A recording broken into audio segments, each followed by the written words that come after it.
नमस्कार दोस्तों, मैं हूं जिग्नेश परमार और आप सबका स्वागत करता हूं मेरे चैनल निवेश ज्ञान में। दोस्तों, आज इस वीडियो में हम बात करने वाले हैं यूटीआई म्यूचुअल फंड के द्वारा लॉन्च किए गए अपने नए NFO UTI small cap fund के बारे में।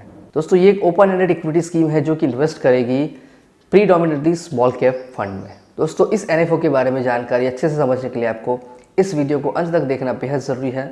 पसंद आए तो लाइक करें, कमेंट करें, शेयर करें और अगर अभी तक आपने चैनल को सब्सक्राइब नहीं किया है तो जल्द से जल्द सब्सक्राइब कर लें। तो ये शुरू करते हैं यूटीआई स्मॉल कैप फंड के बारे में। दोस्तों, सबसे पहले हमें ये समझना है कि स्मॉल कैप क्या होता है। फुल मार्केट कैपिटलाइजेशन में टॉप 100 कंपनीज जो होती है वो लार्ज कैप होती है। 101 से लेकर 250 कंपनी जो होती है फुल मार्केट कैपिटलाइजेशन के हिसाब से वो मिड कैप होती है। और 251 यानी कि 251 से ऑनवर्ड जो भी कंपनीज होती है फुल मार्केट कैपिटलाइजेशन में उसे स्मॉल कैप कहते हैं। दोस्तों, इसका मतलब यह है कि 251 के नंबर से ऊपर सारी कंपनी जो है वो स्मॉल कैप कंपनी है। तो यहाँ पर इसी 251 से आगे वाली जो भी कंपनी है इसके अंदर इस फंड के अंदर इन्वेस्टमेंट होने वाला है। दोस्तों, स्मॉल कैप कंपनीज के अंदर इसका रिस्क काफ़ी ज़्यादा होता है क्योंकि उसमें वॉलेटिलिटी ज़्यादा होती है। करीब पिछले 2-4 सालों से स्मॉल कैप फंड्स अच्छा परफॉर्म नहीं कर रहे थे या फिर एवरेज परफॉर्म कर रहे थे, लेकिन पिछले कुछ समय से स्मॉल कैप फंड्स काफ़ी अच्छा परफॉर्म कर रहे हैं और आगे भी उसका परफॉर्मेंस ऐसा रहने की काफ़ी उम्मीद है। इसका रीज़न ये है कि हमारे प्रधानमंत्री नरेंद्र मोदी जी ने भारत को $5 ट्रिलियन इकोनॉमी बनाने का सपना देखा है और इसके लिए उन्होंने कुछ स्टेप्स लिए हैं, जैसे कि मेक इन इंडिया और है वोकल फॉर लोकल। इसका मतलब ये है कि हमारे जो लोकल मैन्युफैक्चरर्स है उसे हमें सपोर्ट करके उसी की प्रोडक्ट खरीदनी चाहिए और मोस्टली ये सारे सेक्टर्स जो है वो स्मॉल कैप में आते हैं। तो जैसे ये सारी स्कीम लॉन्च हुई है, गवर्नमेंट ने भी काफ़ी अच्छा रिस्पॉन्स दिया है इस सेक्टर को आगे बढ़ाने के लिए। दोस्तों, अभी भी इस सेक्टर में काफ़ी अपॉर्चुनिटीज़ है जिसकी जानकारी हम इस ग्राफ के जरिए लेने वाले हैं। तो इस ग्राफ के अंदर इंडेक्सेस का सेक्टर वाइज वेटेज है जिसमें Nifty small cap 250, Nifty mid cap 150 और निफ्टी 100 के ग्राफ दिखाए हैं, जिसके अलग अलग सेक्टर्स हैं, जिसमें कौन से सेक्टर में कौन से इंडेक्सेस का कितना वेटेज है ये दिखाया है। ओवरवेट सेक्टर्स को देखें तो इंडस्ट्रियल मैन्युफैक्चरिंग में जो निफ्टी स्मॉल कैप 250 है उसके अंदर 10%, मिड कैप में 150, निफ्टी 100 में 0%। इसका मतलब ये होता है कि इंडस्ट्रियल मैन्युफैक्चरिंग में टॉप 100 कंपनीज में से कोई भी नहीं है, लेकिन स्मॉल कैप और मिड कैप का वेटेज 10% है। इसी तरह से फार्मा में, सर्विस में, केमिकल्स में और कंस्ट्रक्शन में ये चारों ओवरवेट सेक्टर है। लेकिन अभी अंडरवेट सेक्टर भी है, जैसे कि power, automobile, IT, oil and gas, financial services. तो ये था इंडेक्सेस का सेक्टर वाइज वेटेज। दोस्तों, भारत में स्मॉल कैप सेक्टर का डेवलपमेंट अभी इतना नहीं हुआ है, इसमें अभी भी काफ़ी अपॉर्चुनिटीज़ है। तो इसीलिए यूटीआई ने स्मॉल कैप फंड को लॉन्च किया है। तो अब हमें जानना है कि इस फंड के अंदर यानी कि यूटीआई स्मॉल कैप फंड के अंदर इन्वेस्टमेंट क्यों करना चाहिए। तो इसके लिए पहला रीज़न है, ये एक ट्रू स्मॉल कैप फंड है, यानी कि इसके अंदर सिर्फ स्मॉल कैप कंपनीज के अंदर ही इन्वेस्टमेंट होने वाला है, उसके रिस्क को मेंटेन करने के लिए। इसके अंदर कोई भी लार्ज कैप कंपनीज नहीं होगी, लेकिन हाँ, अगर ये कंपनी ग्रोथ होकर मिड कैप या लार्ज कैप बनती है तो वो इस स्कीम का हिस्सा हो सकती है।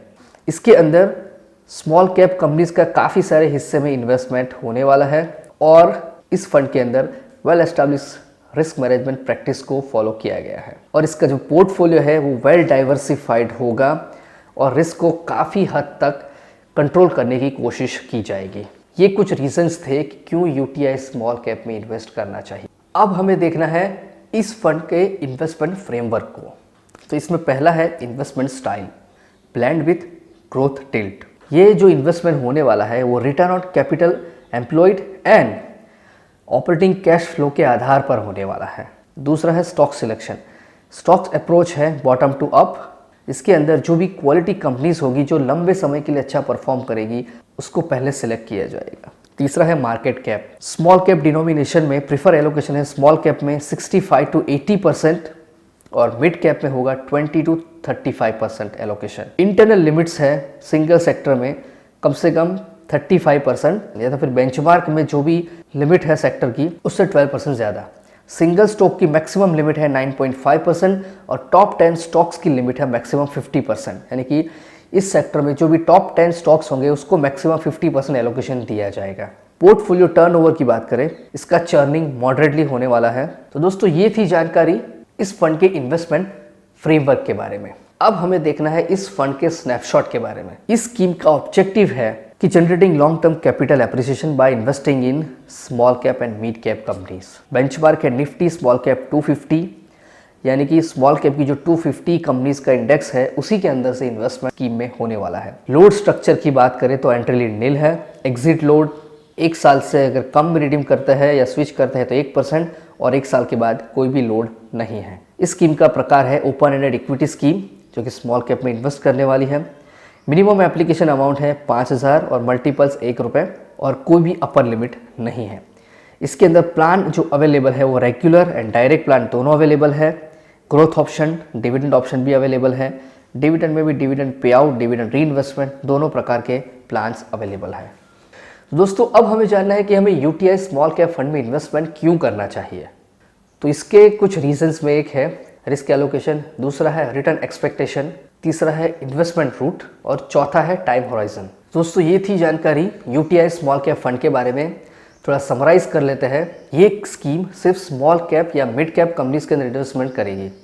फुल मार्केट कैपिटलाइजेशन में 250 एंड ऑनवर्ड्स जो भी स्टॉक होंगे इसके अंदर इन्वेस्टमेंट होने वाला है। इसका इंडेक्स है यानी कि बेंचमार्क है निफ्टी स्मॉल कैप 250। ये एक truly small cap investment scheme है। इसके अंदर एलोकेशन 65 to 80% स्मॉल कैप में होगा और बाकी 20 to 30% एलोकेशन मिड कैप में हो सकता है।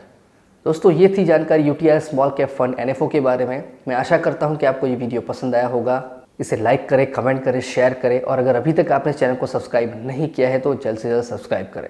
कुछ डाउट है, कुछ सवाल है तो आप यहाँ पर कमेंट बॉक्स में लिख कर मुझे बता सकते हैं। तो दोस्तों मैं जिग्नेश परमार अब आपसे विदा लेता हूँ। मिलते हैं अगले वीडियो में एक और महत्वपूर्ण जानकारी के साथ। जय हिंद, जय भारत।